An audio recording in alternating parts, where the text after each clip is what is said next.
New to the 2020 Earth Day event is the Environmental Service Award. Schools were invited to nominate a student, classroom, or group of students 6 to 12 grades to be recognized for completing a school-sanctioned environment-based project that had tangible results. To qualify as environment-based, the project must have provided a benefit for Michigan flora, wildlife, air, water, land, or ecosystems. The projects had to have taken place last year.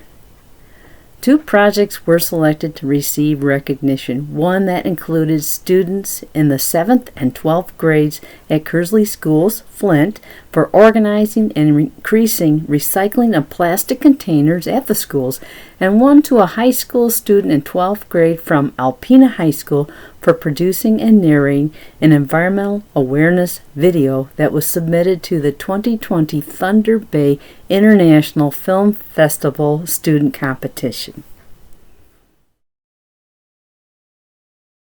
Hi, I'm Connor Eargood. I'm a senior at Kearsley High School. I'm Jolie Tim, and I'm a senior at Kearsley High School. I'm Jenna Roush, and I'm a senior at Kearsley High School. I'm Brianna Sarah, and I'm in 7th grade from Armstrong Middle School. And we're all from Flint, Michigan. We created our club taking environmental action because every day our club members saw hundreds of students using plastic water bottles, yet our school had no options to recycle them. We decided to think about how much our school contributes to the usage of single-use plastics, and coupled with the consequences of the Flint water crisis, we sought out to reduce our impact on the environment. We coordinated with our Director of Operations and Food Service Director at our school district, as well as Keep Genesee County Beautiful.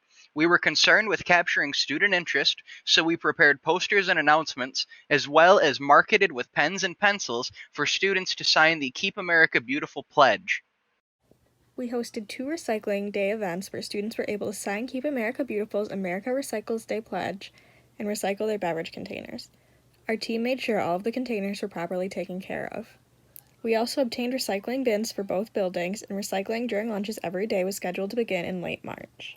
As a result of our team efforts, we held recycling drives at both the middle school and high school. We recycled approximately 2.9% of waste at the middle school and 5% at the high school. At this rate, we could keep over 2,000 pounds of recyclables out of our landfills over the course of a normal school year. During our drives, we gathered hundreds of signatures from both students and faculty who wanted to work toward recycling more at home and school. We also have acquired recycling dumpsters and bins for both schools so that recycling can be a permanent feature for future students.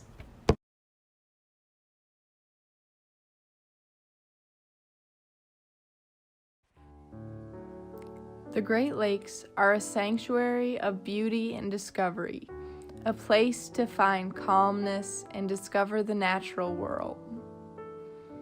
I grew up with the lakes, always exploring the rocks and running through the grasses.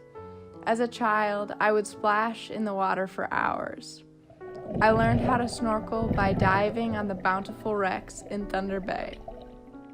I have raced up dunes countless times and watched hundreds of sunsets. I've spent hours battling the waves to surf and sail. Walking the beaches now, I am still amazed as I see sand spiders, ducks, gulls, and minnows. And I see plastics wash up.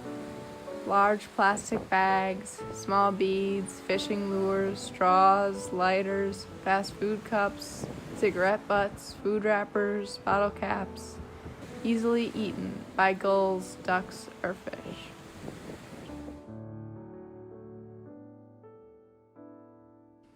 The approaching crisis threatening my home is microplastics rampant in the Great Lakes ecosystem, the largest freshwater body in the world, and in our drinking water.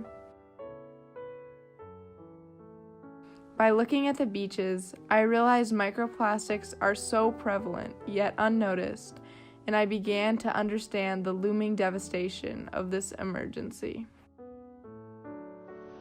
Microplastics drain into the lakes when people wash clothes made of synthetic materials. Larger plastic pieces break into smaller pieces through exposure to sunlight and weathering, are eaten by fish, and travel up the food chain into humans. Plastic chemicals accumulate in humans, causing endocrine disorders and other health issues.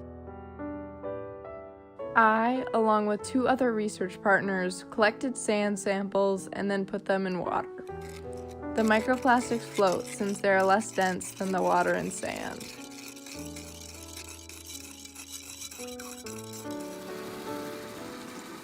After the sand had settled, we filtered the samples using a vacuum pump. We poured the layer of water with the floating microplastics onto the filter.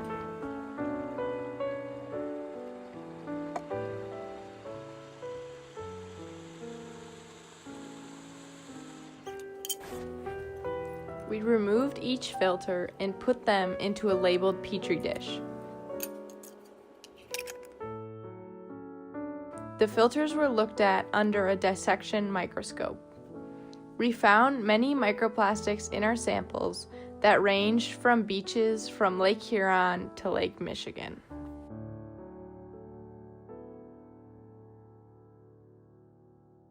Discovering microplastics made me realize the importance of nature in my life and my desire to share the intricacy and beauty of the surrounding wonder with others. The Great Lakes have been a constant throughout my life, a place for me to find calmness, undisturbed silence, and the soothing rhythm of the waves. Now, though, I notice the litter on the ground. I notice the plastic bags blowing in the wind on their way to the lake. I notice the plastic washing up on the beach, and I notice the need for change.